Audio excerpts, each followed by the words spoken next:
በኢየሱስ ስም አሜን።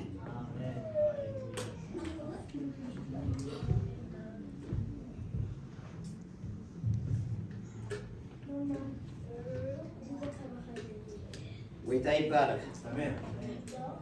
መጽሐፍ ቅዱስና አብ ፊልጵስ ምዕራፍ 3 ተነጽና ካብ 12 ስጋብ 14 ዘሎ ከነንብብና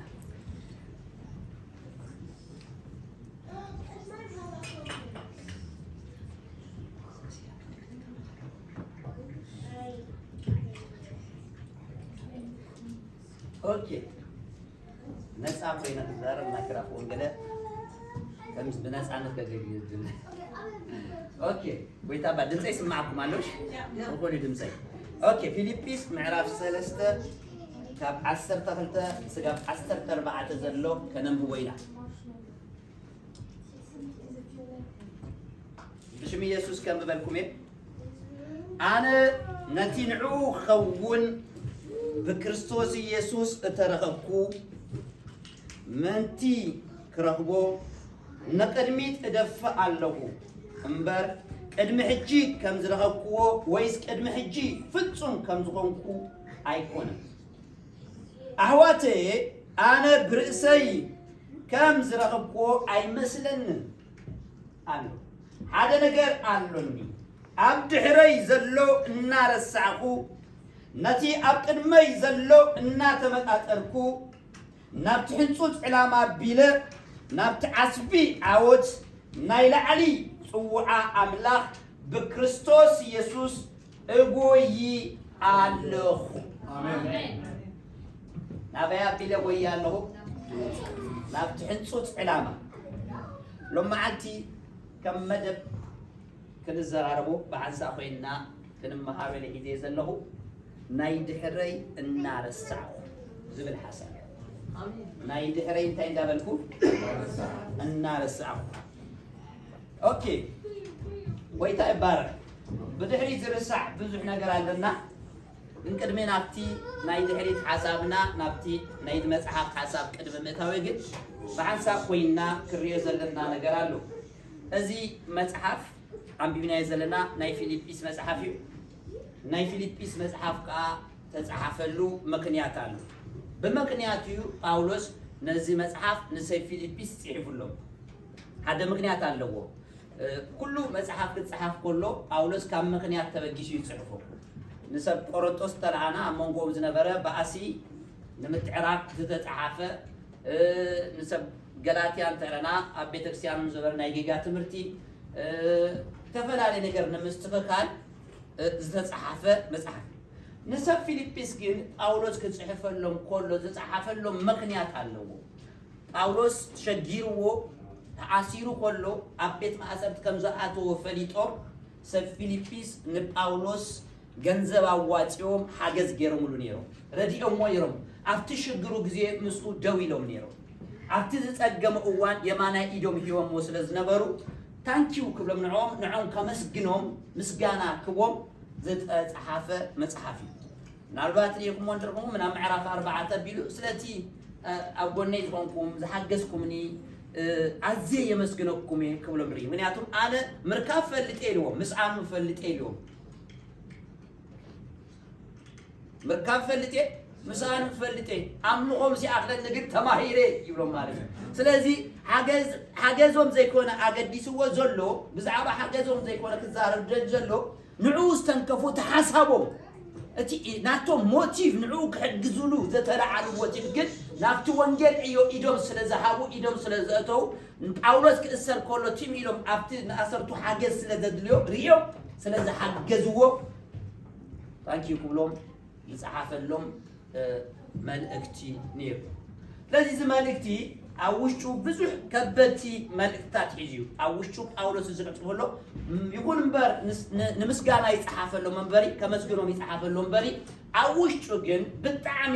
ሓፍ ዘይብል ከበድቲ መልእክቲ ጳውሎስ ብናይ ፊልጵስ መልእክቲ ከመሓላልፍ ከሎ ንርኢ። ናብ ቅድሚ ናብዚ ናይ ፊልጵስ ናይዚ ሕጂ ዘንበብኩልኩም ሓሳብ ምእታውና ጳውሎስ ነዚ ፅሑፍ ክፅሕፎ ከሎ ኣብ ምንታይ ኩነታት ነዚ መልእክቲ ፅሒፍዎ ክንብል ከለና ጳውሎስ ነዚ ክጽሕፍ ከሎ ኣብ ሓደ ጥዑወታ ከም ዝናተይን ናትኩም ኣብ ምቹው ቦታ ተደላዲሉ እንዳደቀሰ እንዳተሰ እንዳወፀ እንዳኣትወ ዝብላዕ እንዳማረፀ ኩካ ኣብ ዘይብል ህይወት ኮፍ ኢሉ ዘይኮነ ዝፅሓፎ ኣብ ቤት ማእሰርቲ ኮይኑ ይጽሕፍዎ ኣብ ቤት ማእሰርቲ ተኣሲሩ ንፊልጵስ ዘኪሩ ዝጽሕፈሎም ዘሎ ካብ ቤት ማእሰርቲ ጳውሎስ ንፊልጵስ ጥራይ ኣይኮነን ካብ ቤት ማእሰርቲ መልእክቲ ጽሒፉሎም ሰብ ኤፌሶንም ካብ ቤት ማእሰርቲ ኮይኑ ይጽሕፍሎም ንሰብ ቆሎሴም ካብ ቤት ማእሰርቲ ኮይኑ ይጽሕፍሎም ከምኡ ንሰብ ፊሊሞናውን ካብ ቤት ማእሰርቲ ኮይኑ ጳውሎስ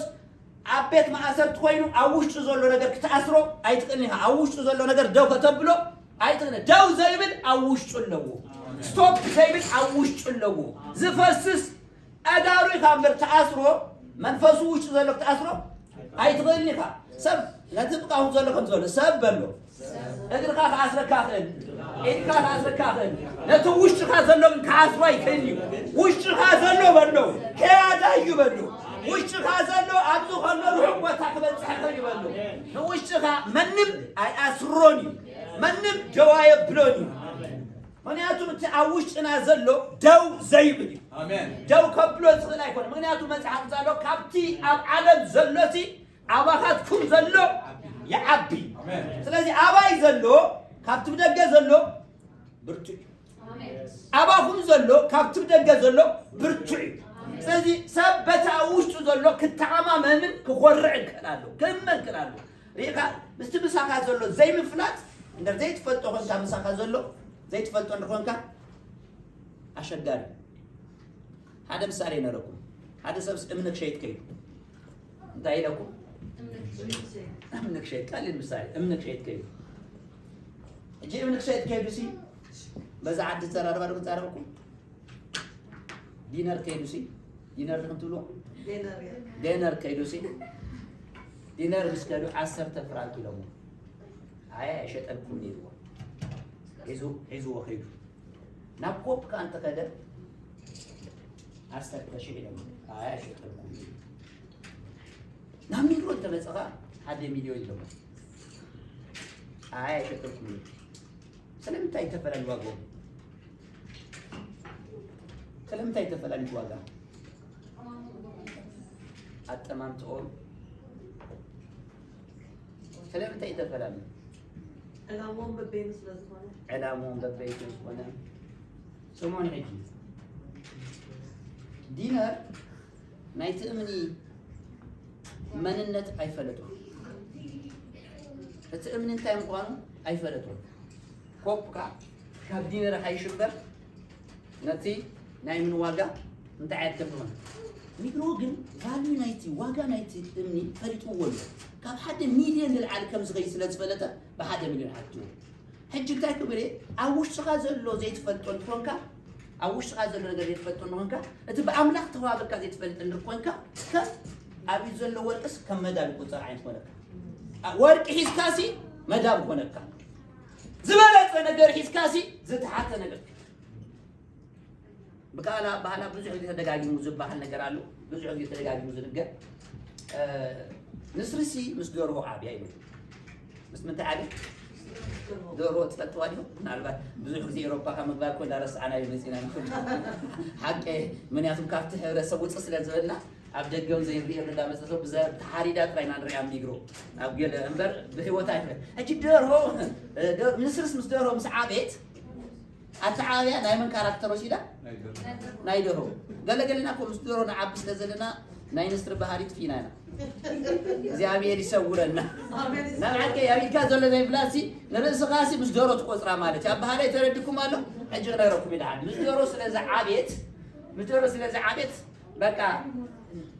ረሲዓቶላ ታውሽጣ ዘሎ ካፓሲቲ ታውሽጣ ዘሎ ጉልበት ረሲዓቶ አይትፈልጦን ያ እቺ ሓደ ዋን ጸኒሃ በዓል ንስሪ ልክ ክበራ መስራአት ክነፍራ መስራአት ንዓይ መስላ አነ ንሳቱም ሓደ ዓይነትና እሳቶም ይነፍሩሎ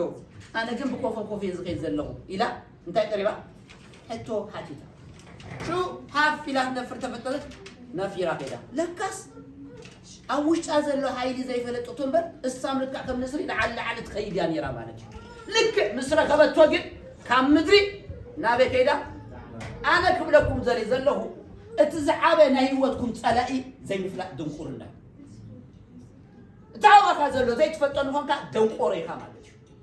زيابير بكريستوس يسابا خازق أمتو حيل زي تفتن هونكا دنقور هب دنقورنا خازعابي زعابي تسألائي بنا ما نفسك كفنا جيت سألائنا شيطانا كل سألائنا ناي مجمّر سألائنا دنقورنا زبها زي مفلق زبها زي مفلق يقتلك زي مفلق بعد يقبلك زي مفلق نال هاجرنا كو ملو هفتي إذا كنا بتخلنا تدبر قطي مفلق ملو أفريقيا كندي زبلع نجر كلنا زي مفلق انت يقبلنا له أب بارنت ينبرنا سلازي دنقورنا ناي مجمّر يا ناي وتنا سألائي هجي أبا خازلو حيني محليت فتحونك يقر مكة مبزحات ناي إرترايان شرشي مساكم زلوا حاوس الذي تقبله كابس قرب حارز ما تحاول نتصبح مساك زلوا حاوس زي تقبله نقول كابس قرب حاول بحارز تمزل من ما يقبلك نعم أنت ما عاد تزلها سالتي ما عادتي ما أنتي اللي زلي عم بدها تلام ريحة خلو مساك زلوا تقاوي كان صحيح هذا تعاو حاول زلوا بوتنشال رفت كابل تعاو حاول زلوا قبات تقاوي قبات بمقبال يزوج آمين عندها تقبل كايو كدلت يسوع نتقبل كايو منفس أملاك أو كعيك جمري بمكبة منفس أملاك عي أجيك بلاكم دليل زلوا هنا مجمر الرجال أبا خازلوا مجمر نسخة نرسخة تقبل عفتة نا إرتلاين كو تقامو نرسو بايقبلان نرسو كوا تاوزو لتقا نرسو زي يقبل سد منات أملاك أبا خا بكريستوس جيت حاجة بوتنشال أقميتو نتتصدى سخا جينا يندقر كايو من دا أقبلك كاي قال نرسو قال عطا تيموتوس ودينو اتي بيج من بار تتوها بكات أذكى إيش كي تبلو كي تنعقون الجناي مجمّر يا ولكت هذا كي تجمّر السخاء يتقبل كي تأجع تقبل الخدمة كبير مجمّر يا سخاء تقبل أواخذ زلوا فالد زماري ده كم زماركم سباقي ده كم سباقكم جاكون ده كم جاكونكم بس وانجيلاي ده كم وانجيلايكم نتزاوير كده فل قد نتتوها بكات أجع نتابع خزلوا ريحوا بنايز جبرهم فعفلتوا حبوا أنا إخزابير بتصو إخزابير زحفران بتصوع زحفران بتصوع كانك تحفرين كان إخزابير بتصوع كانك بزي تلك دوك تقول لها شو ندات جلسة يمسك زي عمن كارلو جن كسر حلو ما يتقليها نام مجلسوا سلازم انت يقول لكم ايش لكم زيامي رابعهم بوتنشالات أميتوا لكم آمين سبر نسمعني زيامي رابعهم حيال بوتنشالات أميتوا آمين من ياتهم حيال بوتنشالات أميتوا كبر زخون نجار عك أميتوا له جد أنا تكبر نجار عفلت قابل يدرس زيامي يدالو أدال زيامي ركو أدالو نعايز ريالون هذا عين يدو هذا نعايز ريالون نتعويز ريالون هذا عين سلو فللنا ناقم تايو من كوميتد كوني من أبزيابير نتوهاو نجر تعزيزو يخيج أوكي سلاي باولوس نزل صحفه كله زي صحافة البوتا أبي كوين لكم أنا أبيت ما أسرتي أبتي زي متشو بوتا كوينو نزل مالتي صحفه أبي أبتي زي تعم هنا أخو أبز تعم تقامتنا كابزام صوت أنا يسوي تايل كان من قا زحفر الناس باتنا في تايم قبرنا مناسي اسمع يسوي تايل كانت الزارب أبدقة أبزيات رايحة تزل كابزام صوت أها كرسلنا هم تفأكل سليت أفأكل قلنا لهم الزاربكم ناب أولس يتكريكم زدلي أولس أبيت ما أسرت خويم كتصحف كل الصحافة من اتكاب تزقرن هذا نجار كده قرب أبيت ما أسرت كويسي أنت تصبي في دبدبي أنت تمسحكم أنا في دبدبي أنت تصحي أبيت ما أسرت كويس جت فلتنين فعلى شو بيجينا بحسان بلادين دبدبي أنت تصحي أبيت ما أسرت تصبي أنت تصبي عسير كني أركتها فاتح خلي حجي أنت تصبي من أتوسكت أكون سبنا أنا ما أعرف يسكت كم زي مسباق تقول تلزني تعرف يجي جزينا أنا بلا عينه ودنا تمرتاي زخون نقدر بحزنا كيدون ካባይ እንታይ ትጽበይ ጃንክ ሰንጀር ኮሎሲ መጽሐፍ ከደብዳቤ ተአሲሪ ዘለው እንታይ ዝብል ጽበይኒ ናካባይ ነገር ነው ቋንቋ በትድርዲዮ ቋንቋ ነገር ነው በትንስቅ ትድርዲዮ ቋንቋ በታነ ዝብዶት በጅብ ውስጥ ያስተንት እስኪ እንታይ ትምስ እንታይ ትጽበይ ካባይ እንታይ ይጽፈ ለክ ታስቢ ከምዙ ኮይነ ማለት ነው ከፊ እንሎ ተጽበይ ስምሽ አይኖን ከታይ ጽበይ ተትበዝ ተደልካ ሀጅ እንታይ ትጽበይ እንታይ ታስብ ደብዳቤ ሰደልካሉ አቤት ማእሰርቲ ይዘሉ ተጨኒቀለሁ ከቤት ባተርት ይሰደልካ ዘሉ አነ ግን ተጨኒቀ ይተጨነቀት ፈጥቶ ነገር አነ ጣይ ደብዳቤ ሰደልካሉ ነው ሁኔታቴ ተአሲር ከም ዘሎ ሀትፈል እንታይ ትጽበይ ተሰቃይ አይሰው ምስል እንታይ እዛ አይነት ስል ይዘለና ስልና እንታይናታ ተሸጊረ በቃ ዘመድ ላይ ግቦ ከፊል ታወላ ተምገርካ ካብዝ ዘለኽዎ ነገር ሀደራካ እንደዚህ ይወጣካኒ ደብዳቤ አይከፈትካዮ ደብዳቤ ከከፈትካ ናትካ ግምት ካትዛር ወይ ካሐግዘኒ ይዝጎ ዛ ደብዳቤ استثناء ተሐርከም በባይልካ ናይ ሽግር ያ ደብዳቤ ከናይ ሽግር ደብዳቤ ኮፍተ ብላ ማለት እዩ ያለ ጳውሎስ ኮሚ ይኮነ ጳውሎስ ናዓል ሐግዘኒ ይብለካል ረድአኒ ዘራባ ያውጾን ይሱ በጎይታ ደስ ይበልኩም ለነኩም ነገር ተለው አብቅድ ማምላ በምህረላ ይፈረድበት በጋራ ነገር ታይትበሩ አይትጨነቁ አሜን አምሮ ዘሐልፍ ሰላም አሜን ዋው ዝድየካ ናዓካን ተገምጥሉስ ናዓካ ይጸናን አጋ ስማ ሐወይ ደብዳቤ ክፍት ተበለ በጎይታ ደስ ይበልክ አሜን በጎይታ ደስ ይበልክ ዝምን ክፍት ከብለ ሆለት በጎይታ ደስ ይበልክ አሜን ሱጥራ ይሆን ዘለክ ነገር አለ እቶይኮ መልሱ ዘለካ ነገር አለ ጎይታ ቀረባ ከይለ አሜን ጎይታ ሩቅ አምላክ አይኮን ናይ ቀረባ አምላክ ይዘለካ ናይ ሩቅ ናይ ስድር ባህሪ አምላክ አይደብልክሪና ካብ ትንፋስራ ዝቀርብ አምላክ አሎና ካብ ትንፋስ አይዝቀርብ ካይ ነገር ክወ ዝርትዓኒ ካይ ሐሰብኮ ካብ አፈይ ካይ ወጸና ታይ ነገር ግድዝ ብሎ ጎይታ አለኒ ስለዚህ ታይብለኒ ጎይታ ደስ ይበልካይልን አሜን ዘለካ ነገር ተሎካ በመህለላን በጸሎትን አቅድ ማምላክ ይፈለጥንበት በገረ ነገር ታይትበል አይትጨነቅ ጭንቀት ካብይወትኩም ተገምጠለ ይሁን ጭንቀት አምላክ ይገምጥሉ ኢየሱስ ተገምጠለ ይሁን ሪና ካብ ጭንቀት ዘራግፍ አምላክ ይዘልናበት ጭንቀት ዙስ ጎይታ ይብላ አሜን ናይ ሃርን ስለዚህ ጳውሎስ ሰድስኮሎ ተረጅወሉ ተአውዘሎ እታውዘሎ ኩብር ጎይታ ስለዝፈቶ ቤት ማእሰርትም ጠጠው ስለዚህ ብሎ ደስቱን ኮስደሉ ስለዚህ ፈት አቤት ማእሰርት ኮይኑ ክጸናና አዝርጎ ይጸናናና ከምዝና አናት መስና አብ ጥጥዕ ወታ ኮቢና ሐዝን ሰባት ኮራቤሰ በቃ ያአክለን ዘይን ፈልጽ ሰባት የና አገሰባት ዕጋበት ኮለና እሱ ግን ተአሲሩ አጊውሎ በኢየሱስ አረ ንገሮ በጥቃም ዕጋበትካ በልጥቃ ተመሎ ዕጋበትካ ኢየሱስን በገንዘብ ካይኮነን በሎ ዕጋበትካ ክህነትካ ዘይኮነ ኢየሱስ ዕጋበትካ ሰላም ካ ኢየሱስ ይመጣ በቃ አሜን ኢየሱስ ሀደ ተረዶ እንታይም ዘቢር መሽኩ ማን ይወስዶ ኢየሱስ ካብለ ስለዚህ ኢየሱስ ዘአቶ ከተማ ሐጂ ጳውሎስ ዘአቶ ከተማ ብጫኑ ይፈለጥ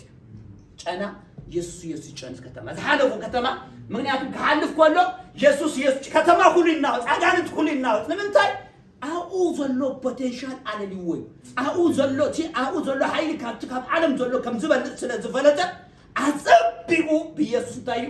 በተማት እንቀሳል አፈት ማሰት ተሆነ ደዋይ ተብሎን ያ ተሚልካ በርታ አስሮ ትርጉም የለም ማለት ካሆን ታስሮ ጥልምበር ትዕዮ ግን ጠጥባ አይብልም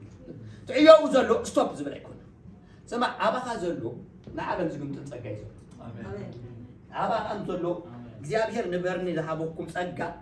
መወዳድር ትይም አሜን ግን እቲ መወዳድር ዘይብሉ አባኹን ክግለጽ እንዳይኮይኑ እናትና ኮሚቴድ ይትልይ ኮሚቴድ እንኳን ይትልይ ነቲ እግዚአብሔር ይእመን እግዚአብሔር ታይብል ይእመን አብ እግዚአብሔር ጥርጥር የብልና ስለዚህ ብዝተሐበና ግን ጥራጠር ምርኮይና ግን ተጸጋባና ግለጽ ኦኬ ስለዚህ አቤት ማእሰርት ኮይኑ ነጽፎ ካብ ጻፎ መልእክት ሓደ እንታይ ዝብል በጎይታ እንታይ በልኩ ደጊመ ብለኩም አለው እንታይ በልኩ ደስ ይበልኩ እግዚአብሔር ታዩ ቀረባ ሩህ አምላክ አይኮነን ዘለኩም ቀረባ ሰላሙኻ አእምሮ ዘሐልፍ ሰላም ይሉ እዚ አቤት ማእሰርት ቆይ ጻፉ كلا يصحفنا أقدس مصحف أبسكاب صحفنا هذا مصحف كاب صحف وتشوف أنت يزبل نسوي بملك أملاك نسوي نتمعر أملاك مقام كم من زع عيرة عيو ملك بارع وسد بالنبرتون كم سب تقصر سقعناي مسك الموتون تعزز زيلو نكريستوس لعل زبل شم كلاري نانري نكريستوس سيلو كارئناي ناي كريستوس تعتنا ناي كريستوس قويتانا ناي كريستوس عملاكنا زري كبير ملكتي كارئنا بزعبا غزارو تزاريو تأثير له بجاقة حق زمي نعاتني نقر اللي نعابوي نقر اللي نشما قلتها تسرسي نقر اللي يلو سمع نقرأ كالومي يسوس كريستوس يلو بكا ملك عبارية وشيدو سليقا مويتي إذا سليقا زموتا يسوس عملاح بزي مقنيات يلو كاتسم كله زل على سمهم وي بركة كله زنبركة خلو لسان كله ززو كبور سم برتوع سم تواهي ويلو سيزي بيت ما أسر تخوين نايمن حيل نقرنا له ناي يسوس من النتشي نقرنا له ناي يسوس عملاك النت يرينا له ناي يسوس كبير يرينا له تبيلو كالا يزار زرايو له زتعامو له قيمو وي كده كريستوس عستماك إيرو وي ونأتهم باولوس زستماك أرو نقرانو تبيلي كونن بزعباي كريستوس زارو كون تبيلي كونن مصحف كزارو كله نزي سب سمعوني مدام سمعوا نتعب تقاهم زلو كم زبلو ومحنسب بدأ بقيركم سمع بلو نايلو مخازي يكونه ناي صباح حق زاوية يفلس بلو نايلو مخازي يكونه بلو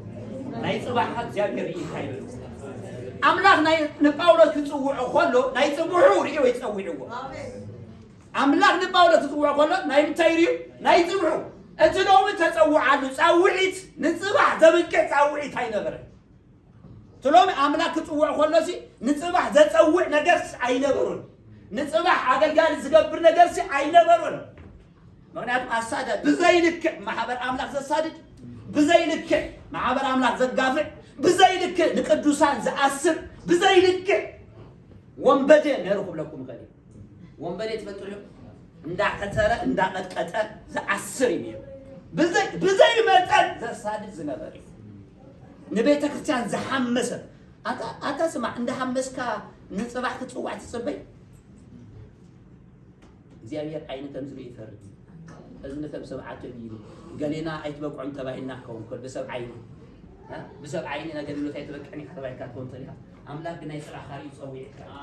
زيادة نايس الآخر يسوي كله سمعي እግዚአብሔር ናይ ጽባሕኩም ይጽውዕኩም ናይ ተማሊ ታሪክኩም ነገርሎ ዘበቃይኩም ናይ ተማሊ ነገርና አገልግሎት ወይ ህይወት ዘበቃ ነገር ይሆናል ናይ ጽባሕና ግን ዝሪ አምላክ ስለዘለና ያህዌ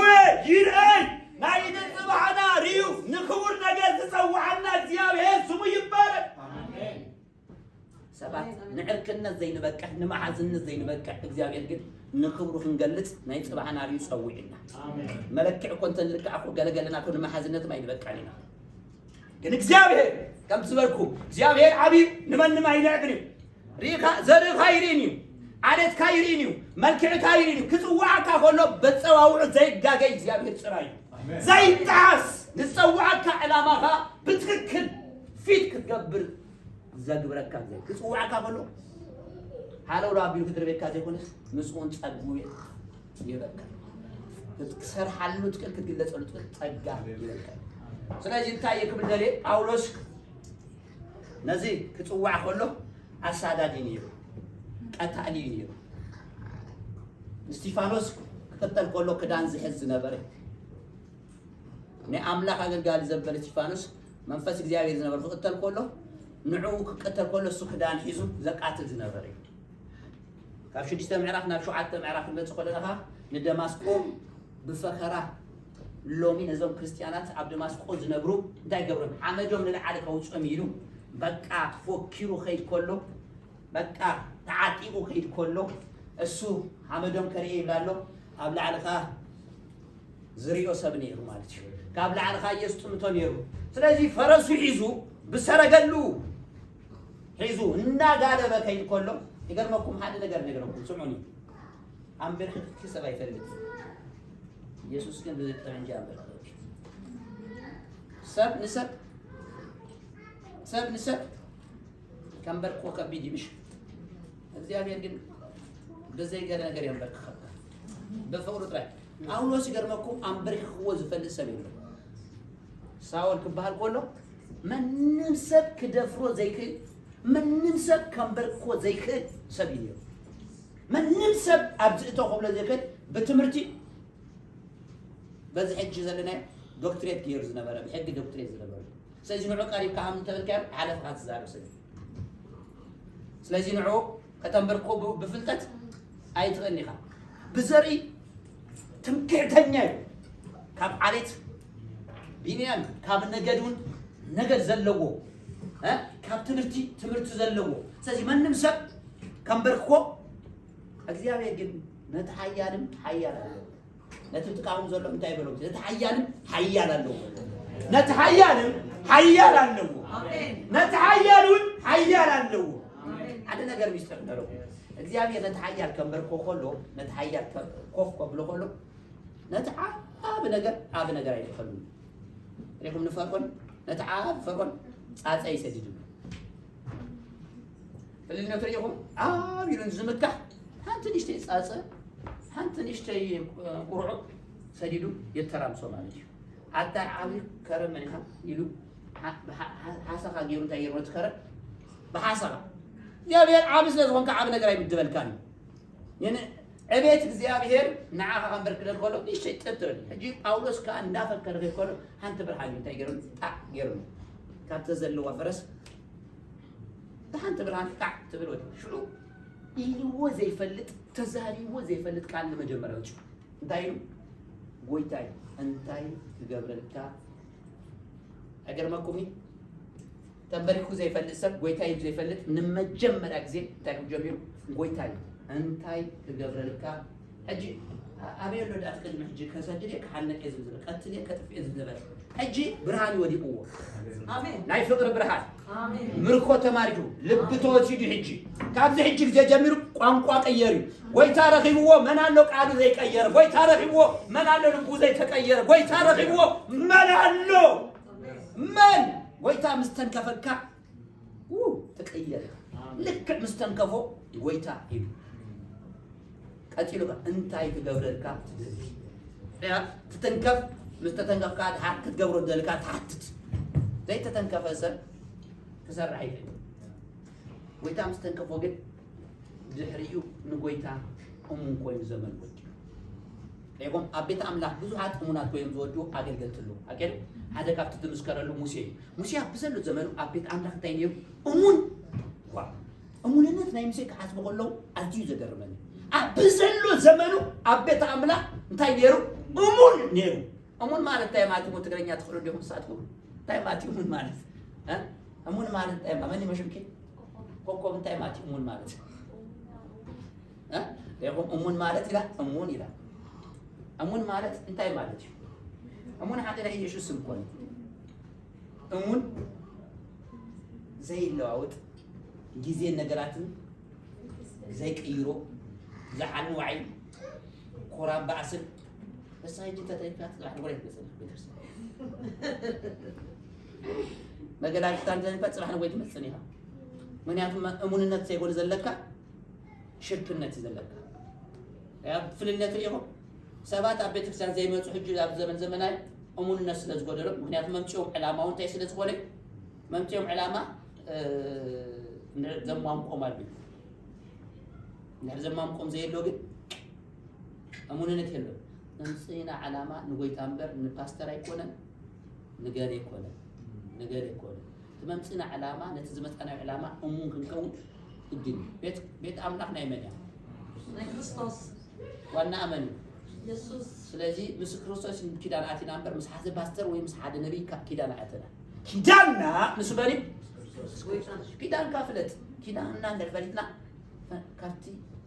እግዚአብሔር ዘቀመጠና ቦታ ፈቃቃይና ኪዳኑ ዘይፈለጠ ሰው ግን በመዓት ክፋት አይዞ أما مع الكفاتة እግዚአብሔር ካፍትህ ይጸልይ ፍትህ አዝዩ ይጸልይ ፍትህ ዋላ ላይ من سبعين سبيت يكون بس ولا فتح مسكيدا مسكيدا يزعتنا كيدا كرفاتح ኣይደለና እሙን ኮይና ነብር ይተልና ሙሴ እጅ ብዘለ ዘመን እሙን ነይሩ ብለኩም ከሎ እንታይ ማለት እዩ ስምዑኒ ህዋቱ ይጸርፍዎ ነይሮም ዶ ህዋቱ ደፍዎ ነይሮም ዶ እንዲያውም እግዚአብሔር ካብቲ ነገር እንታይ ይልዎ መሲልክ ንዓኻ ዓብ ህዝቢ ገብረካ ንዓኻ እንታይ ገብረካ ዓብ ሰብ ገብረካ ነዞም ኩሎም ግን እንታይ ገብሮም ሕርድ ኣጥፋ ገብረ ሙሴ ከንታይ መልሱ ንዕኦም ካብ ትቀትልዎም ንዓይ ኣብ ህይወት መዝገብ ሽመይ ኣነ ንስኻትኩም ተከተት ምታይ በልና ወዚ ትማል ደፊእኒ ነይሩ ወይ ከገልግል ከለኹ ፅቡቅ ገይሩ ይሰምዓንን ፅርብፅር ባቢልካ ውፃዩ ጥራይ ይብለና ኢኹም እዚ ዓይነት ክፉ ልቢ ዘለዎ ሰብ ይፈልጥ ምህረት እግዚአብሔር ዘይፈልጥ ዝተገበረሉ ምህረት ዘይፈልጥ ኣብ ክንዲ ክፉ ይመልስ ነቲ ክፉ ሲ ብሰናይ ሙሴ እኮ ኣይተኣቱን ኢኻ ተባሂሉ እኮ ተነጊሩ እኮ ኣይተኣቱን ይባሃል ከሎ ንድሕሪ ዘይኣቶ ኮይኑ ኣነ ካብ ዝኣተኹ ሲ ከም ተዓዲ ዝበለቶ ኣነ ድሕሪ ሞይተስ ድሕሪ ሰዓራ ይብቀል ዝበለቶ ድሕሪ ጅናቶም ነገር እንታይ ይትረፍ እሳቶም ከኣትየሎም ኣነ ማይ ኣተኳን እሳቶም ማይ ብሰንኮም ዘይኣተኹ ኢሉ ንዓቶም ዝባኸሩሉ መገዲ ክገብር ምኻለደ ኖ መሊሱ ኣታብዑ እንታይ ኢልዎ ስማ ይሽሩሩ ስማ ኢሉ በሰማያት ንርኢትካ ትወጥዕ ከም ኣምላክ ዝበለ የሉን መንበሪኻ እሱዩ ኢልዎ በቃ መንበሪኻ መሊው እግዚአብሔር ኣምላክ ኢልዎ በቃ ካለ ኣይትሕሰብ ካለ ኣይትግበር እቲ ተዓቶም እኳ ኣይኮነን መንበሪኻ ኣምላክ ሰማይ እዩ መንበሪና ኣምላክ ሰማይ ስለዚ ሙሴ እሙንነቱ ክብነታት ኣይቀየሮን ሎም ሕዋቱ ስለ ዘብሮም ነሙኑ እቲ ኣብ እግዚአብሔር ዝነበሮ ምርዳእ ኣይቀየሮን ሎም ሕዋቱ ምዝማሩ ስለ ዘይተቀበልዎ ስብከቱ ስለ ዘይተቀበልዎ እቲ ኣብ እግዚአብሔር ዝነበረ ሓሳቡ ኣይቀየርን እሙንነት ኩሉ ሻዕ ድመኒ ንእግዚአብሔር እሙንነት ንሰብ ዘይኮነ ንእግዚአብሔር መንኮልኻ ንሰብ እሙን ትኾን ኢኻ እቺ ሽግርና እሙን ንእግዚአብሔር ክንከውን ኣይከኣልና ብግዜ እሙን ኣይኮንና ኢብን ክነግረኩም ቤተክርስቲያን ክትመፁ ሰዓት 4 ትጅመር ኮይኑ ሌት ከመርስ ብዙሕ ይኹን ዘለኹ ካብዞም ዘለናኻ ሌት ከመርስ እንኮይና ኣለናኻ ኣሸጋሪ ተረዲኩም ኣሎ ባህሪ ናብ ቤት ናብ ስራሕ ከይድ ዘርፍድ የለን ናብ ትምህርቲ ከይድ ከሎ ዘቡኩር የለን ናብ ቤተክርስቲያን ክመፅእ ግን ቡኩራት ብዙሕ ናብ ቤተክርስቲያን ክመፅእ ሰብ ግን ሌት ከመርስ ብዙሕ እዩ ንምንታይ መሲልኩም ኣይተረድኣናን እንተ ትርድኣና ነይሩ ሰዓት 4 ዝበሃል እንደ ኮይኑ ሰዓት 2 መሓለሉ ኣለና ዘይ ምርድኣና መልክዕ እንታይ እዩ መልሰ ግብርና እዩ ማለት እዩ ምዝራብ የለናን ትንገብሮ ግብሪ ናይ ዘይ ምርድኣና መልስ እዩ ምክንያቱ ኣምላክ የሎም ማለት እኮ የድልዮም ሕጂ ሰባት በካይዶም ኣምላክ ከም ዘየሎ ዝነግሩና ዘሎ ምዝራብ የድልዮም ኣምላክ ከም ዘየሎ በካይዶ ይነግሩና ኣለዉ ንሕና ከዓ በካይዳና ምስ ኣምላክ ተቐቢልና ኢልና ተቐበልናዮም እሙናት ኣይኮንናን በካይዳና ንነግር ኣለና ማለት እዩ ኦኬ ክብሎ ደልየ ዘለዉ ሕጂ ናብቲ ሓሳበይ ክመፅእ እሞ ናብቲ ክብለኩ ደልየ ጳውሎስ ነዚ መልእክቲ ፅሑፉ ከሎ ኣብ ቤት ማእሰርቲ ኮይኑ ፅሒፉ ኣብ ዘይጥዑም ቦታ ኣብ ዘይምቸው ኮይኑ ፅሒፉ ግን እቲ ዘመሓላልፎ መልእክቲ ንዓና ግን እንታይ ነይሩ ብጣዕሚ ኣዝዩ ከቢድ ነገር ከም ዝፀሓፈልና ኢና ንርኢ እና መፅሓፍ ሕጂ እዚ መፅሓፍ ዝብሎ እንታይ እዩ ናይ ድሕረይ እንታይ እንዳበልኩ እንዳረሳዑ እንታይ እዩ ናይ ጳውሎስ ናይ ድሕሪት ህይወት ሕጂ ናይ ድሕረይ እንድሕር ዘይረሳዕኹ ንቅድም ከኺደኒ ናይ ድሕሪት ጎታታ እዩ ብዙሕ ሰባት እንታይ ይብሉ መሲልኩም ዋላ ኣብዚ ኢሮፕ ክንሰምዕ ኮለና ቤተክርስቲያን መፂና ከንዕልል ኮለና ዘዕልሉና ዓልሉና ዕላል ኣገር መልገጥ ለውሸት ያመቻል ዝበሃል ዘረባ ኣሎ ትፈልጡንም ኣምሓርኛ ሰምዑ ዲኹም ኦኬ ዓዲ ምዕቃቅ ሲ ንሓሱ ትጥዕም ዓዲ ምዕቃቅ ንምንታይ ጥዕም ንሓሱ ትጥዕም ምክንያቱ ዝነበረሉ ስለዘይፈልጦ ዓዲ ላይ ክመፅእ ከሎ ኣነ ኣብዚ ቦታ ከምዚ ዓይነት ዘማሪ ነይረ ኣነ ኣብዚ ቦታ ከምዚ ዓይነት ሰባኺ ነይረ ወቃ ርሑቕ ዓዲ ማሓሳብ ትግርኛ ጎይታ ባርካ ሕጂ ርሑቕ ዓዲ ማሓሳብ ፅቡቅ ጌርና ይግድሎ ግዜ ኣለኹ ጎይታ ባርካ ብናስሓዊ ስለዚ ዓዲ ክለቅ ከለኻ ሓሶት ትወስኽ ኢኻ ኣነ ኣቦይ ሃፍታም ነይሩ ኣቦይ 3 መኪና ነይሩ 4 መኪና ነይሩ ምክንያቱ ብዙሕ ትሕሱ ኢኻ ዓዲ ክለቅ ከለኻ ሕጂ ብዙሕ ሰብ በቲ ነይረ እዩ ዝነብር ንዓይ ምሳምዒር ግን ነይረ ኣይሰርሕን ሕጂ እንታይ ኣለኻ ይሰርሕ ሕጂ እንታይ ኣለኻ ሕጂ ዘገድሰኒ እምበር ነርካ ሕጂ እምኒ እንታይ ነይሩ ባኒ ነይሩ ብናዮ ሕጂ እምኒ ግን ሕጂ እምኒ እዩ ዘሎ ሕጂ ብዝመፅኻ ነይረ እንተልካኒ እንደ هرزي تنقሳቀስ ኮንካ እንደ هرزي ህያው እንደዚ ኮንካ ነሩ እምኒኻ ማለት ይች ከምናይ ቀደም ባንር ከሐጅ ግን ተኮንካላ እምነ ኮንካላ እግዚአብሔር ካብዝ ነረ ካብ ማለት ይውጻና ምክንያት ነረ ዝብል ንሐሶት ይንበር ንይወት አይጠቅም ሕጂ ግን አብታ ዘለኻያ ማህበር አብታ ዘለኻያ አካል ከም ቤት ካትዋሳ አጥቦታ ነዛ ማህበር ጋሻ ሰባና አነ እንኳን ጋሻ ይኮንኩ ነዛ ማህበር ነው ዋና ናይ ዘገዘይ ምዝገባን ያ ቤት አቆይ እንዲ አብዝ አብናይ ክርስቶስ ቤተክርስቲያን ወላ ቻይና ዘላ አነና ተአዛሊ ምክንያቱም ናይ ክርስቶስ ያ ናትካ ናቱ ናይ ክርስቶስ ይዝባሃል ምናልባት ቤተክርስቲያናት ንዑም ክትዕሞም ናቶም ዝኮነ መምርሕ ገይሮም ክልል ሰሪሖም ከድኾኑ ግን አብታ አካል ግን ቤትካ ናይ ክርስቶስ ዝባሃል አሜን አቦና አደ ትክክንግደም ዝኮነ ማይንድ ክሎና አሉ ተሞይ ዝኮነ ማይንድ ክሎና እቲ አብ ክርስቶስ ዝነበረ ሐሳብ አመን ይሃሉ አባኩም ይሃሉ አመን ዝነበረ አብ ፓስተር ሳሙኤል ዝነበረ አብ ፓስተር ፍሬዝ ዝነበረ አመናሴ ወይ አብ ገለሰባት ዝነበረ ሐሳብ ይሉ እቲ አብ ክርስቶስ ዝነበረ ሐሳብ እሱ አበይ ይሃሉ አባኩም ይሃሉ እጂ ሰብ ተሸኪና ዘለና ናይ ክርስቶስ ሐሳብ ዝኮነ ናይ ንክስቶ ሐሳብ ይዘና ነው ቤተክርስቲያን ነገር ወጣም ስማዕ በልዎ ሐሳብ ክርስቶስ ሐዝ በል ሐሳብ ክርስቶስ ሐዝ ሐሳብ ክርስቶስ ሐዝ ሐሳብ ክርስቶስ እንታዩ ሁሉት ሐሳብ ክርስቶስ ትሕት ማለት ስጋዕ መስቀል ሞት ምእዛዝ ብምስዓር ምስዓር እንታይ ኢለ ምናልባት ትግረኛ አይጥዕም ይዝ ትግረኛ ብምስዓር ምስዓር ዝብል ይርዳኩም ማን ይተረዳው ብምስዓር ምስዓር ዝብል ተሳዒድካ ትስዕር ጥብቅ ያ ተሳዒድካ ትስዕርበት ሲልካ አይስዕርኒ አብ መንፈሳዊ ህይወት አንጻር ይሻከለ ተሳዒድካ ትስዕር እምበር ሲልካ አይስዕርኒ ክርስቶስ ናብ መስቀል ከይድ ኮሎ ንኹሉ ሰብ እንታይ ዘሪ ስዕረት ተሳዒርሽ ኦኬ ናይ ስዕረት መስቀል ሲ ናይ ሓደ ድኹም መስቀል ሲ ናይ ሓደ እንታይ ዝበለ ተሳዓረ ተቀጽዐ ነገር ይዘሪ ግን ጳውሎስ እንታይ ንቆሮንቶስ ከም ዝጋራ ነው አማ አኸል ሁላት ሒናም ጥበብ ዝዛረቢና ግን ከም ትንሳቱ ዝዛረቡ ጥበብ አይዛረቢና ይሉሽ ገዛት ተዓለም ተትፈጡስ ነዝ ንጉስ ክርስቶስ አይምሰቀልወን ነሮም ማን ከሰብልዎ ሆሎ እንተ ትፈጡ ክስዓሩ ምኾኖም ፈሪጦም ተትኮን ነሮ አይምሰቀልወን ነሮ ግን ትስዕሩ መስልዎም ስለሰቀልዎ ተወደክ ምኾኖ ሱኻ ተፈጸመ ኢልዎ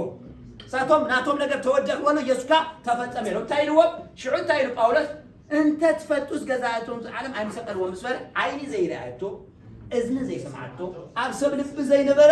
አምላክ ነቶም ዘፍቅሮም ታይበደለው አዳልወለው ንመን ንዓይ ንመን ንዓኺ ንመን ብምንታይ ተሳዒሩ ብምስዓር አሜን ክርስትና ተሳዒርካ ብምስዓር ካትዑ ገለጽ ብምስዓር بعوض يكون كاب عوض هيجمل كاب تحت مالك ناب العلم مالك تخيل مالك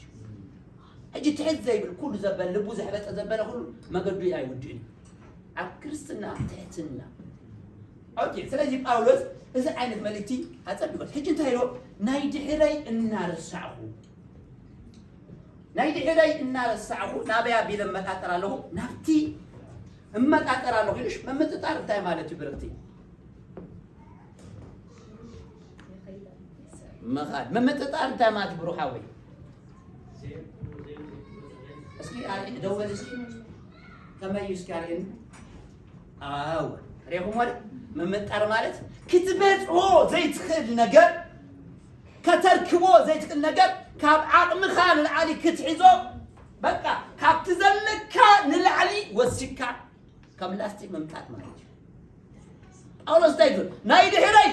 እናረሳሁ ኣብ ድሕረይ ክርስቶስ ደለለኹ ኢሉ ግን እንዳ ምርሳዕ ጥራይ ኮነ ናይ ተሓጂ ናብቲ ቀድመይ ዘለካ ይመጣጠር ኣለኹ ممتطار كبصحو زي بالكونات كبصحو منتن እናት ምጣጠርኩ ካብ ዓቕመን ዓንዳ ተጠጥኩ አፈይዳለሁ እሺ አብ ድሕሪ ዘሎ እንታይ እዩ ጳውሎስ አብ ድሕሪው እንታይ ስለነበረ ቀታል ስለነበረ ጳውሎስ አብ ድሕሪው አሳጓጉ ስለነበረ ትናይ ድሕሪ ዝነበረ ታሪክ ያበላሽ ወንበሪ ንታሪክ ይጽቡ ነገር ደለፈለ ይብል ናዓዩ ቁስሚ ኮይኑ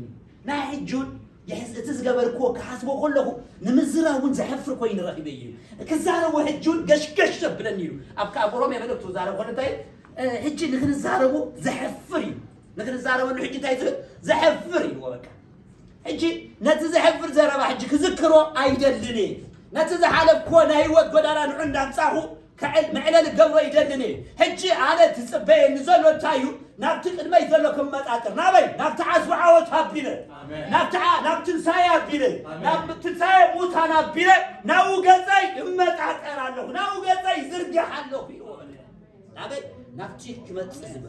متأثر عنه نبي هجي من متأثر سلازي سب نبت حريت زي كونس نبي كريالو أجينا أو كم متأثر نقويهم نرأسه كم أنت يجيرو بريزنت قبلنا له كم حد قويا يجيرو بريزنت قبلنا له كم حد أنت قويا أجي زقوي يسب كاركترنا يزقوي يسب أنت عايز شو حاجة قويا يسب كاركتر كل ساعة لأنه أوكي نحد زقوي كاركتر أنت كاركتر أنت زقوي يسب كاركتر الله أنت يو كاركتر أبويا جزء كاركتر الله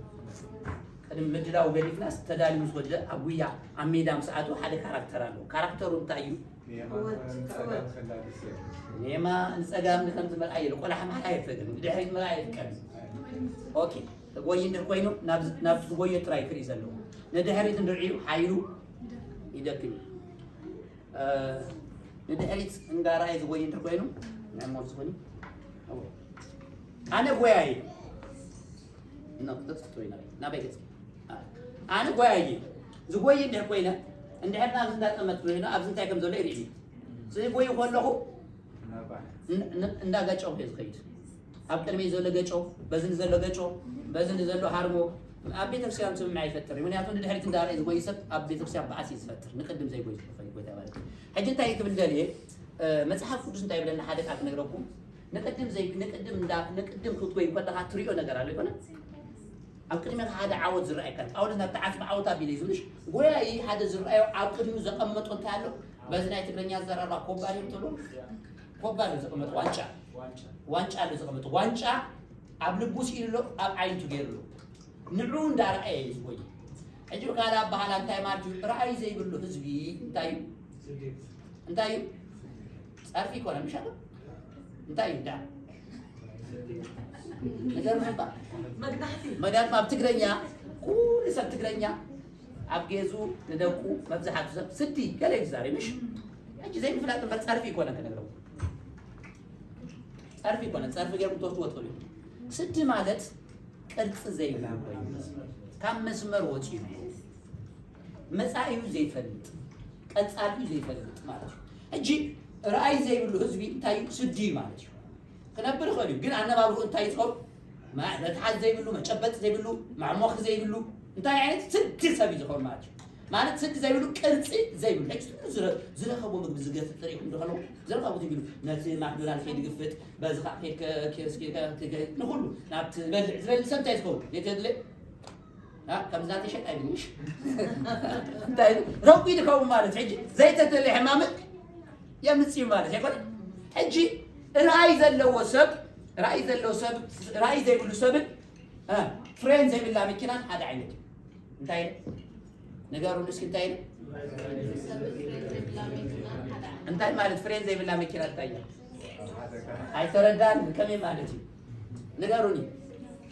كما يتخيل رأي زي بلو سبب فرين زي بلو مكينان هذا عينك يقولش فرين زي بالله مكينان تقبر فيوري كم تتوزن بلي مش لا تم نتن جوتا بلو أبي تكسر كوب حد صار رئيس زي بلو قال نقلقالي وقورو نتقلقالي قورو نتبوكس حرمو نتعفن شو حرمو نتأذنو حرمو من أبي أبلهم زريوا يا بلومني زريوا تريوا زي بلكا بفلاي ناي متجمر يا رأي زي بلو رأي زلوا سبيج خد رأي زلوا مويتو ليتم معتنت يروق عيدو كتفوق كترين زساي مغنياتهم ترأي كون كيكون سيطانو تكملوا لكم عينس مجمرة نتوقع سهر مامو تما باقي أجي نمان كم زهرب يفلتيو نمان كدسكر كم زلوا يفلتيو أيقونا سلازي قد تامس هرمو رأي زي بلو استرفت سبجع تاكو تباقع متوقعان فحق بلاي فرين زي بالله نكون يشعر بز عليان يلون بز خلقهم يلون كم دري تم خلق وطع جمارين تدلي على واسل يتعرفها تدلي على حاميو على تدلي بقى متين وانت بريزنت رايجرن كذا جزا يسمعني ما غاشا يكون انا لبيتا بون ستا يكون غاشا يكون انا እግዚአብሔር ካብቲ ይድሕንኩም انا كنقرأكم سمعوني بمحيرة املا نزابيت غاشا يكونكم غاشا ايكونكمني እንዲያውም ሐለፋት ተገረልኩም ሐለፋ ብትጻኩም ሐለፋት ተገብረሉ ሰብ ጋሻ ኮይኑ አቤታምቦ አይነብርም ስለዚህ እንታይ ክብለ ራእይ ዘይብሉ ሰብ እንታይ እንዳበለኸይ እንዳገጨው እንዳለከም ክንሰርሲ ስለዚህ መጀመሪያ ጳውሎስ እንታይ ይሉ ራእይ ዘይብሉ ሰብ ቀጥ ዘይብሉ ከይተነበረ እንጂ ናይ ድሕረ ይሉ ተክብላለኒ ክርስዕ ክላለኒ كتصحف كله أبو إبراهيم معرفة سترتين تايو من تزي نحنا بكندز زعكلن دمنات مسكرن تخبيبنا خلنا هذا نقدر تخبيبنا زنا سوين بمسكر بذكر دمنات زتخببنا صلاتنا الناس الذي زتبقنا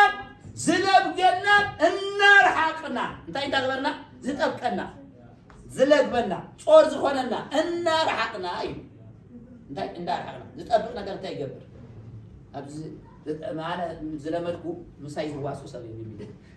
ተዋሱ ምሳይ ተዋሱ ለኩ ከሎ እንታይ ዝጠብቅ እጂ ዝጠብቅ እንታይ ዝጠብቅ ነገር እንታይ ይገብርካ እጂ አብዚ ተጣቢ ኮሲ እግሬ ከቢል ኮሲ ነው አይ እንኳን አቅድሚ ያጸናካ ምጠብቅ ግን እጂ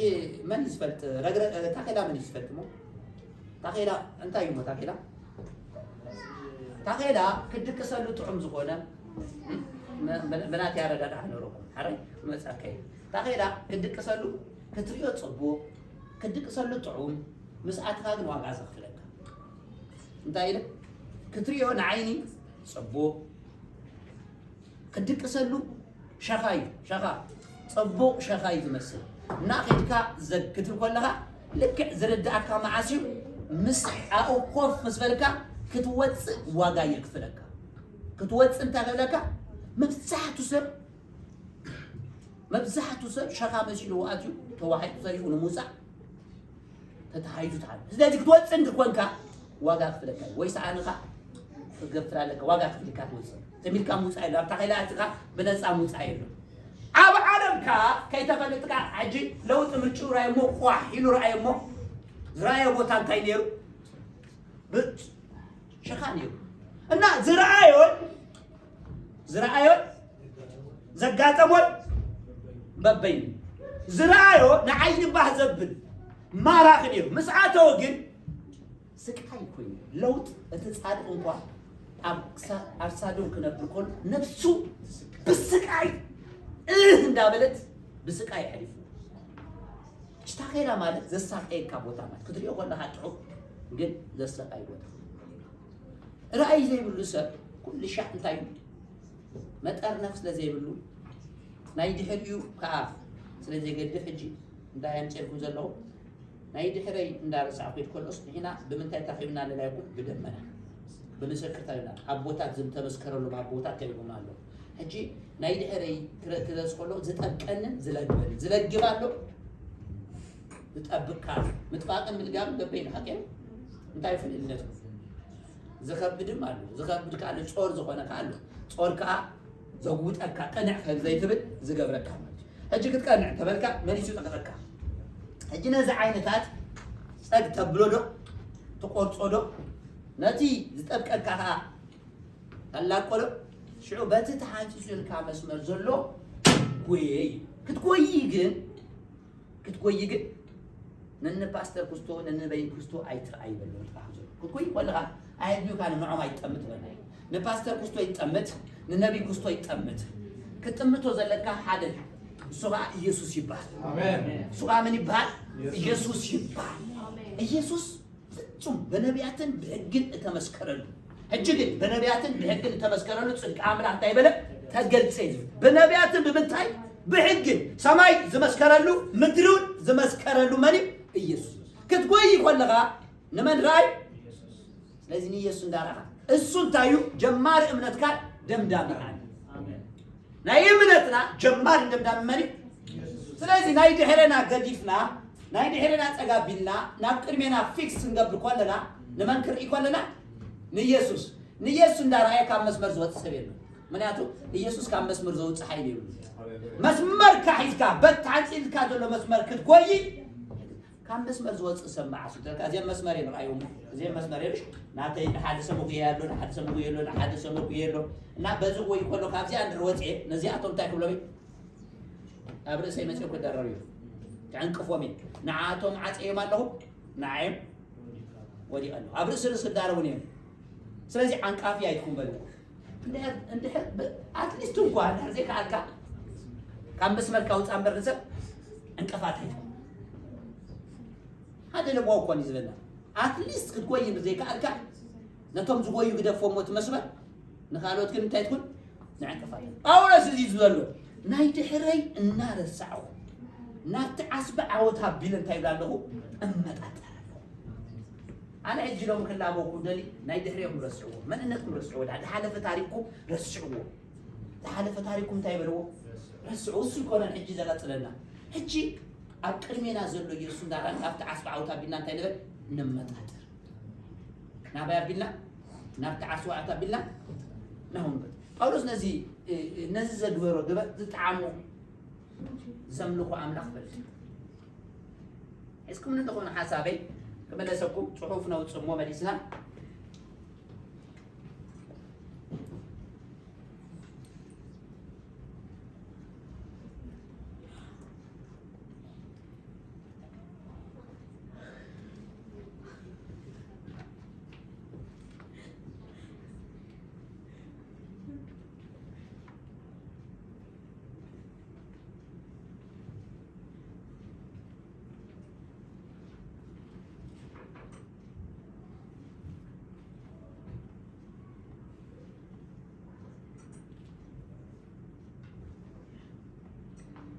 ጳውሎስ ናበይ እዩ ንጉየ ዝብል ጳውሎስ ሕጂ ናይ ድሕረይ እንዳረሳዕኹ ኢሉ ናበይ ንጉየ ኢሉ ሓደ ራእይ ኣለዎ ሕልም ኣለዎ ጳውሎስ ዝጎየሉ ኣለዎ ናበይ ንጉየ ዝብል ዘሎ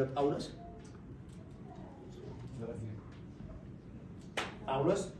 ናበይ እዩ ዝጎይ ዘሎ ተበልና ንክርስቶስ ንምፍላጥ ናይ መጀመርያ ጉዩ እንታይ ንክርስቶስ ንምፍላጥ ካልኣይ ሓይሊ ትንሳኤ ንምፍላጥ ሳልሳይ ናብ ሕብረት ኣቢሉ ራብዓይ ናይ ትንሳኤ ሞታት ኣቢሉ እንተርከብኩ እዩ ሓሙሻይ ከዓ ብሞት እንኳ ክመስሎ ኢሉ ነዘን ሓሙሽተ ነገር ፕላን ገይሩ እጂ ቀሊል ድመስል ቀሊል ነገር እዩ ብክርስቶስ ዘይከኣል ነገር የለ ናበይ ቀዳማይ ንክርስቶስ ክፈልጡ ይኹም ሰብ ሕጂ ጳውሎስ ንክርስቶስ ክፈልጦ ክብል ከሎ ቀሊል ነገር ዝዛረብ እዩ ዝመስለኩም ማለት ፈሊጥዎ ድዩ እንታይ ምፍላጥ ኣድልዩ ካብዚ እንዳዓለ ክብል ንኽእል ኢና ግን ኣምላኽ ተፈሊጡ ዝፍለጥ ኣይኮነን ደጋ ቤተክርስትያን ካብ ምምፃእ ብዙሕ ካብ ምምላስ ተሰን ዝፈለጥካ መሲልካ ኣምላኽ ትለምዶ ኣምላኽ ግን ኣይልመድን ይበሉ መልጥቃሙ ዘሎ ኣምላኽ ኣይልመድን ኣምላኽ ኣብ ተፅባሕ ሓድሽ ሎሚ ዝለኣኻዮ صباح يفيني خا السوق زيابير حدش أيلمدي كم سامية زلمد أيكونه زيابير فتيمو أيلمدي زي لمد أملا سلازم تايلوه ززار وزلو نابي أبيكا ويلو نويو نا أملا مفلات نيسوس كفتوه دان اللوخيو أجي مفلات مالت أجي سبات كل بينيفرسيتي درجام تمريكم بزعبا يسوس يفتيو أجي مفلات مالت نيسوس بتاريخ مفلاتن نيسوس بعال مفلاتن هذا عينته ዓለም ብታሪክ ንኢየሱስ ቅድሚ 2000 ዓመት መሲኡ ኣብ መስቀል ከም ተሰቀለ ትፈልጥ እያ ሓቂ እንጂ ንኢየሱስ ብታሪክ ፈልጥካዮ ማለት ንኢየሱስ ፈልጥካዮ ማለት ኣይኮነን እንጂ ኣብዚ ማዕከል ኮሎ ኣብዚ ማዕከል ተዛረብ ሕጂ ኣብዚ ማዕከል ተዛረብ ኮኮቢትክኒ ናይ ትፈልጥኒ ነርክን ሕጂ ኣትፈልጥኒሽ ሳሙኤል እንተት ነግረክን ሕጂ ጽባሕ ንጎ ሳሙኤል ተትዕለኪ ኣይና እዩ ሕጂ ንክትዛረበኒ ትፈልኪ ናይሎም ማዕክል ይርነ አትሊስት ሳሙኤል ቆመቱ እንደዚሁ ተዘገልገለና ከምዛ አይነት ሰብል ከተዛረቢ ሙሉ መረዳታ ጭቡጥ ዝኮነለክ ተማን ተነግረክ ግን ሳሙኤል መጨለልና ተትፈልግ ታሪክ መንበር ተፈልጥ ትኸሊ ናይ ተፈልጥኒ ሕጂ ዓለም ሙሉ ኢየሱስ ፈጥቶ ዘላ ብዛዕባ ብታሪክ እትምፍላጥ ኢሎ ዘሎ ግን ፐርሰናል ኢየሱስ ክርስቶስ ወርዱን ስፍሓቱን ጥልቀቱን ክንፈልጠሉ ንኽእል ነገር ማለት መንነቱን ኣዳዕድ ኢና ክንዛረበሉ ንኽእል ጉልበት ምርካብ ማለት እዩ ሕጂ ጳውሎስ ካብቲ ጸሎቱ ሓደ ንቅዱሳን ሰለስተ ጸሎት ክጽልየሎም ነጊርና እዩ ንመን ነገሩን እስኪ ንመን ኢለ ብዙሕ ግዜ ዓይንቶም ይከፈተሎም ኢና ንጽልይ ንመን እዩ ሓደ እግሪ መገዲ ኮረሽን ክዛረብ ክጽልይ ነኾና ብዘይፍትት ዓይንቶ ክፈተሎም ነቲ ዘይኣምኑ ኣይኮነ ንክርስቶስ ክፈልጡ ዓይኖም ክፈተሎም ንብል ኢና ዓይንቲ ምክፋት ዘድልዮ ንመንፈሳዊ እምበር ንዘይኣመነ ይኮነ ንዘይኣመነ ሰብ ዓይኑ ይክፈተሉ ዓይኑ ዝክፈተሉ ንዝኣመነ ሰብ መጽሓፍ ክዛረቡ ከሎ ጳውሎስ እንታይ ኢሉ መሲልኩም ኣብ ኤፌሶን ምዕራፍ 1 ዓይንቲ ልቦንኦም ተከፊቱ ተስፋ ጽውዖ እንታይ ምዃኑ ክርዩሲ እጽልይ ኣለሁ ንመን ንኤፌሶን ነቶም ኣመንቲ መንፈሳዊ ሰብ ዓይንቱ ክፈት ከሎ ምርኣይ ክጅምር ከሎ ብዛዕባ ኢየሱስ እንዳፈለጠ ከይድ ከሎ አንስጠጠው ዘይብል ይኸውን ማለት እዩ ካብ ምርኣይ እንድሕር ሪኢኻ ንዝረኣኻዮ ነገር ትነብር ይቃል ጳውሎስ ሳልሳይ ሰማ ከይዱ ርዩ ስለዝመፀ ሕጂ ክዛረብ ንዑ ቀሊል ነገር ስለዚ እንታይ ናይ መጀመርያ ንዓና እንታይ የድልየና ዓይንትና ክክፈት የድልየና ዓይንቲ ልቦናና ከፊቱ ክርስቶስ መምኳኑ ንፈልጦ ማለት ንክርስቶስ መምኳኑ ንፈልጥናዮ ሓይልና መመሊሱ ይሕደስ ሓይልና መመሊሱ ይብርትዕ ምክንያቱም አንቶይ ነገርኩም እንድኮይነ ሰሚዕኩም እንድኮንኩም እንታይ የለ እቲ ናይ መጀመርያ ፀላኢና ኢለኩም እየ ድንቁርና ዝበሃል ድንቁርና ኣብ ፀላኢና እዩ ዘይምፍላጥ እንታይ ይገብረና ኣሎ ማለት እዩ ታሕትን ከይድ ይገብረና ማለት እዩ ለዓለም ከይድ ኮይና ለዓለም ዘክደና ፍልጠት እዩ ስለዚ እንታይ ኣብዚ ደውኩም እኔ እቲ ናይ መጀመርያ እንታይ ኢልና ዘሎ ንክርስቶስ ምፍላጥ ካልኣይ ሓይሊ ትንሳኤው ንምፍላጥ ሳልሳይ ናይ ሕብረቱ ምፍላጥ ራብዓይ ናይ ትንሳኤ ሞታት ንምርካብ ሓሙሻይ ከዓ ብሞቱ ክመስሉ ናብ ቅድመይ ናይ ድሕሪ ዳረሳኹ ናብ ተሓስቢ ዓወት ኣቢለ እመጣጠር ሓደ ነገር ግን ንርስዕ ዘለና እንታይ ሎም መዓልቲ ኣብ ድሕሪኹም ንምሳኹም ዘሎ ሰብ ናይ ድሕሪኻ ረስዓዮ ግድ የሎ በሉ ረስዓዮ ናይ ድሕሪኻ በሉ ትማል ዝነበርካዮ ረስዓዮ በሉ ንሎሚ ነቲ ጽባሕ ዘዳለልካ እግዚአብሔር ክትገጣጠም ምንትን ናኡቢልካ ተመጣጠር ጽባሕ ሓድሽ ነገር ኣሎ ንዓኻ ጽባሕ ሓድሽ ነገር ኣሎ ንዓኻ ስለዚ ናይ ድሕሪኻ እንዳረስዓኺ ናይ ድሕሪኻ እንዳረስዓኻ ናብ ተዓስቢ ዓወት ኣቢልካ ተመጣጠር ንጸልይ ሃሌሉያ ሃሌሉያ